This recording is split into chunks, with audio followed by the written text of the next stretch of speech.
Cebu. Okay na. Lalo na kita nila, magandang kotse, huwag na. Alam mo, pag gano'n yan, alam, sabi pa, wala akong, hindi ko ginawa. Pero pag Cebu, maraming quantity, you go to jail, tapos there is an inquest immediately, tapos no bail ka na.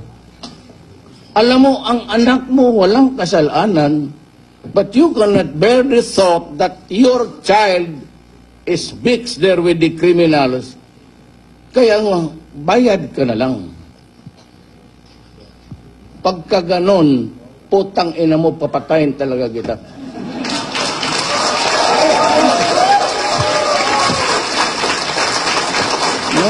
Hindi ako nagyayabang. Kung may bayag mo tatlo, at dalawa bayag mo, tatlo itong akin, hawakan mo. Ay, ba ako takote ng baril-barilan? Ay, let's say. Sabi mo, nakakalalaki ka, may bayag ako. Sige, ilan ang bayag mo? Ito na yung mga doktor. Itong akin, tatlo, ha?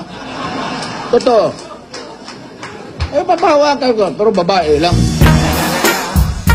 The motherfucking Eagle Double G. Snoop Dogg.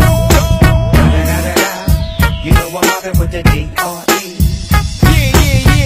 Nakatikim rin kami ng Buddhism. Because we thought all the while, ito kasi Amerikano, became up with this sloganeering, go to Mindanao because it is the land of promise. Ang mga...